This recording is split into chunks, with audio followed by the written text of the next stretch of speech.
اور تجارت کے لین دین کے بارے میں اللہ تعالیٰ نے بڑا تفصیلی حکم دیا ہے تاکہ ہر طبقے کا حق قائم کیا جائے۔ چنانچہ اللہ تعالیٰ فرماتا ہے اعوذ باللہ من الشیطان الرجیم یا ایہا الذین آمنوا اذا تداینتم بدین الی اجل مسمی فاکتبوہ وَلْيَكْتُبْ بَيْنَكُمْ كَاتِبٌ بِالْعَدْلِ وَلَا يَأْبَ كَاتِبٌ أَنْ يَكْتُبَ كَمَا عَلَّمَهُ اللَّهُ فَلْيَكْتُبْ وَلْيُمْلِلِ الَّذِي عَلَيْهِ الْحَقُّ وَلْيَتَّقِ اللَّهَ رَبَّهُ وَلَا يَبْخَسْ مِنْهُ شَيْئًا وَإِنْ كَانَ الَّذِي عَلَيْهِ الْحَقُّ فَإِنْ كَانَ الَّذِي عَلَيْهِ الْحَقُّ سَفِيهًا أَوْ ضَعِيفًا أَوْ لَا يَسْتَطِيعُ أَنْ يُمِلَّ هُوَ فَلْيُمْلِلْ وَلِيُّهُ بِالْعَدْلِ وَاسْتَشْهِدُوا شَهِيدَيْنِ مِنْ رِجَالِكُمْ فَإِنْ لَمْ يَكُونَا رَجُلَيْنِ فَرَجُلٌ وَامْرَأَتَانِ ممن ترضون من الشهداء أن تضل إحداهما فتذكر إحداهما الأخرى ولا يأبى الشهداء إذا ما دعوا ولا تسأموا أن تكتبوه صغيرا وكبيرا إلى أجله ذلكم أقسط عند الله وأقوم للشهادة وأدنى ألا ترتابوا إلا أن تكون تجارة وأدنى ألا ترتابوا إلا أن تكون تجارة حاضرة تديرونها بينكم فليس عليكم جناح ألا تكتبوها وأشهدوا إذا تبايعتم ولا يضار كاتب ولا شهيد وإن تفعلوا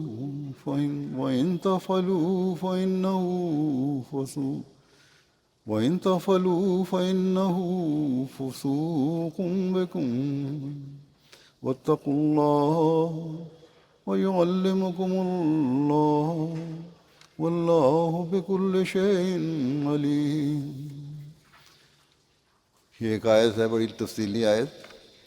ترجمہ اس کا یہ ہے کہ اے وہ لوگو جو ایمان لائے ہو، جب تم ایک معین مدت تک کے لیے قرض کا لین دین کرو تو اسے لکھ لیا کرو، اور چاہیے کہ تمہارے درمیان لکھنے والا انصاف سے لکھے، اور کوئی کاتب اس سے انکار نہ کرے، کوئی لکھنے والا انکار نہ کرے لکھنے سے کہ وہ لکھے، پس وہ لکھے جیسا اللہ نے اسے سکھایا ہے، اور وہ لکھوائے جس کے ذمہ دوسرے کا حق ہے،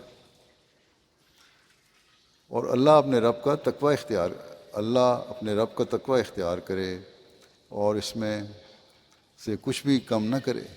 بس اگر وہ جس کے ذمہ دوسرے کا حق ہے بے وقوف ہو یا کمزور ہو یا استطاعت نہ رکھتا ہو کہ وہ لکھوائے، تو اس کا ولی اس کی نمائندگی میں انصاف سے لکھوائے، اور اپنے مردوں میں سے 2 کو گواہ ٹھہرا لیا کرو، اور اگر 2 مرد میسر نہ ہوں تو 1 مرد اور 2 عورتیں ایسے گواہوں میں سے جن پر تم راضی ہو۔ یہ اس لیے ہے کہ ان 2 عورتوں میں سے اگر ایک بھول جائے تو دوسری اسے یاد کروا دے، اور جب گواہوں کو بلایا جائے تو وہ انکار نہ کریں، اور لین دین خواہ چھوٹا ہو یا بڑا اسے اس کی مقررہ میعاد تک یعنی مکمل معاہدہ لکھنے سے اکتاؤ نہیں۔ تمہارا یہ طرز عمل خدا کے نزدیک بہت منصفانہ ٹھہرے گا اور شہادت کو قائم کرنے کے لیے بہت مضبوط اقدام ہوگا، اور اس بات کے زیادہ قریب ہوگا کہ تم شکوک میں مبتلا نہ ہو۔ لکھنا فرض ہے سوائے اس کے کہ وہ دست بدست تجارت ہو جسے تم اسی وقت آپس میں لے دے لیتے ہو۔ اس صورت میں تم پر کوئی گناہ نہیں کہ تم اسے نہ لکھو، اور جب تم کوئی لمبی خرید و فروخت کرو تو گواہ ٹھہرا لیا کرو، اور لکھنے والے کو اور گواہ کو کسی قسم کی کوئی تکلیف نہ پہنچائی جائے۔ اگر تم نے ایسا کیا تو یقیناً یہ تمہارے لیے بڑے گناہ کی بات ہوگی، اور اللہ سے ڈرو جبکہ اللہ ہی تمہیں تعلیم دیتا ہے، اور اللہ ہر چیز کا خوب علم رکھتا ہے۔ بس یہ ایک تفصیلی حکم ہے، بڑا واضح ہے، جس سے نہ صرف لین دین آسان طریق پر ہوگا بلکہ معاشرے کا امن بھی قائم ہوگا۔ بہت سے ایسے معاملات سامنے آتے ہیں جن میں ان باتوں کا خیال نہیں رکھا جاتا، یا گواہوں کو ڈرایا دھمکایا جاتا ہے، یا لکھنے والوں کو روک دیا جاتا ہے، یا لکھا ہی نہیں جاتا، معاہدے نہیں ہوتے، پھر لڑائی اور جھگڑے ہوتے ہیں۔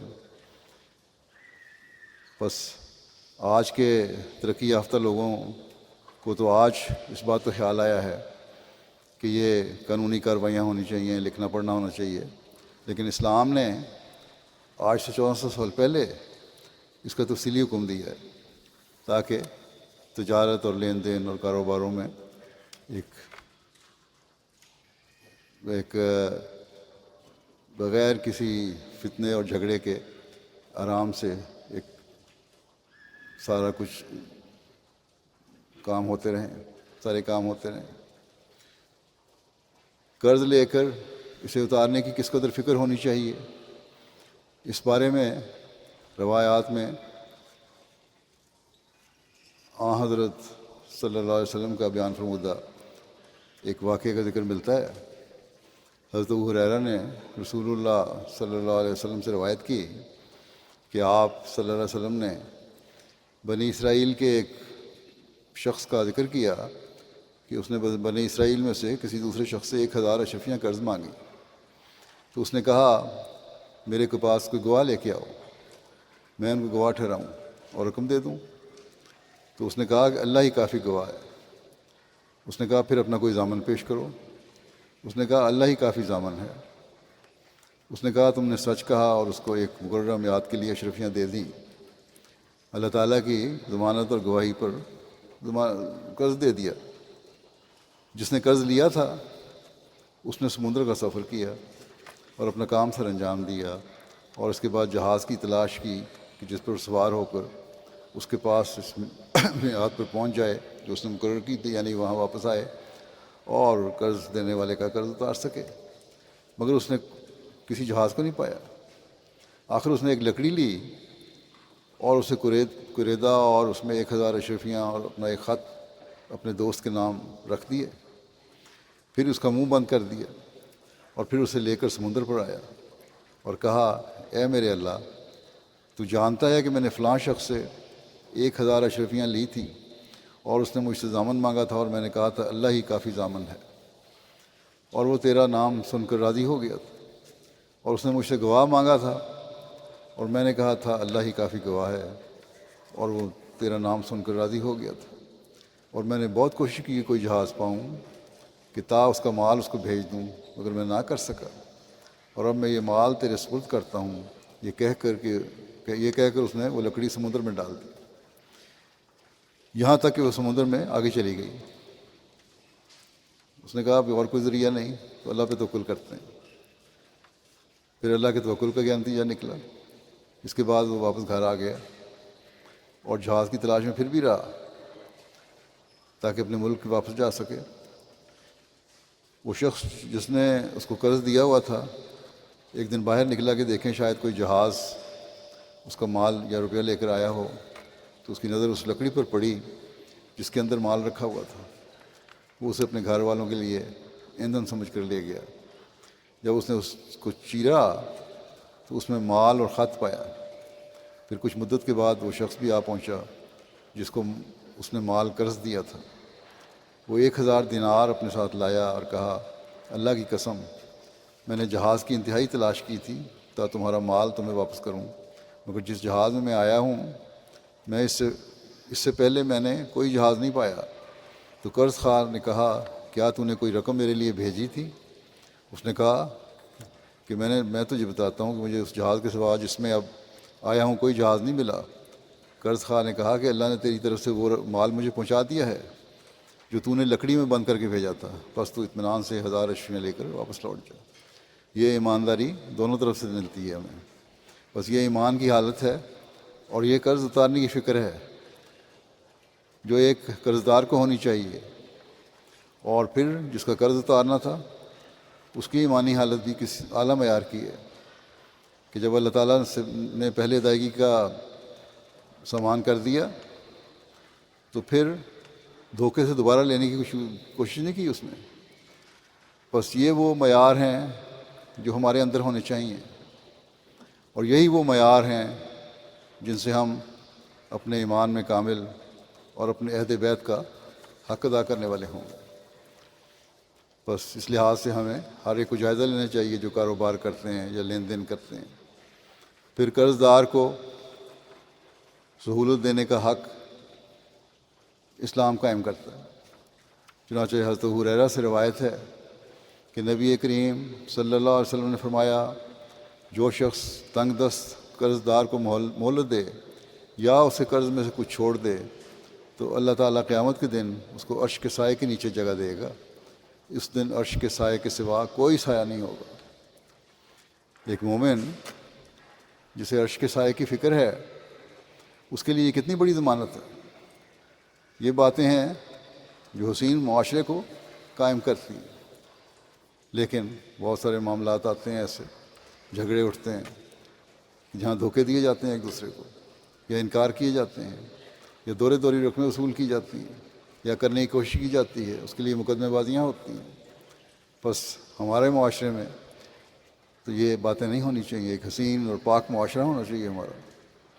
حضرت عائشہ سے روایت ہے کہ نبی کریم صلی اللہ علیہ وسلم اکثر قرض داری اور گناہ سے پناہ مانگتے تھے۔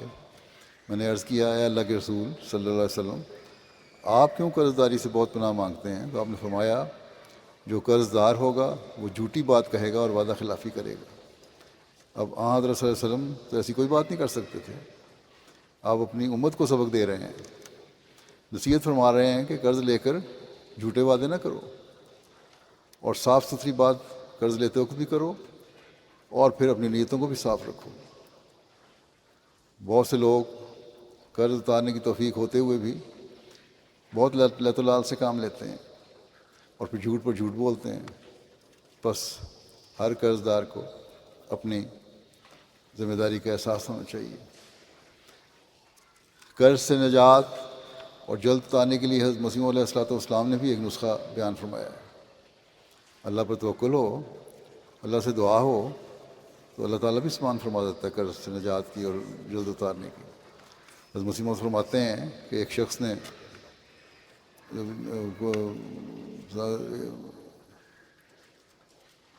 حضرت مسیح السلام کو ایک شخص نے قرض کے متعلق دعا کے واسطے عرض کیا کہ میرا قرض بہت ہے، دعا کریں اتر جائے۔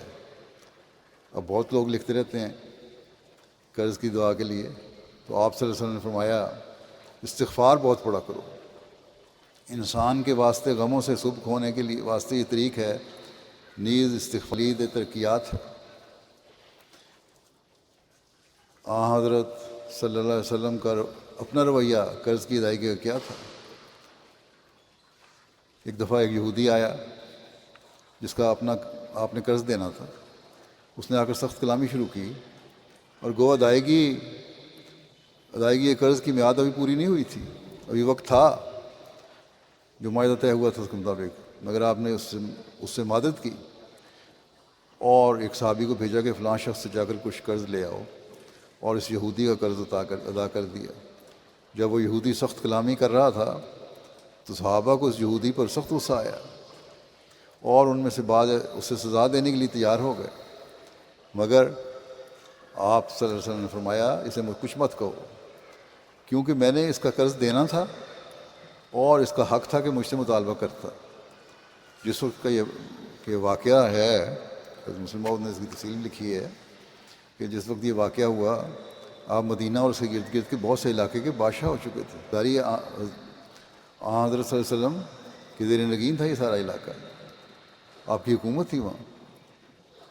اور ہر ایک شخص سمجھ سکتا ہے کہ اس حالت میں آپ کو اس یہودی کی سختی برداشت کرنا عزت کی کس قدر عظیم الشان قربانی تھی جو حضرت صلی اللہ علیہ وسلم نے دی. چنانچہ اس کا یہ اثر ہوا آپ کی اس عاجزی کو دیکھ کے اور انصاف کو دیکھ کے، اور کہ وہ یہودی مسلمان ہو گیا.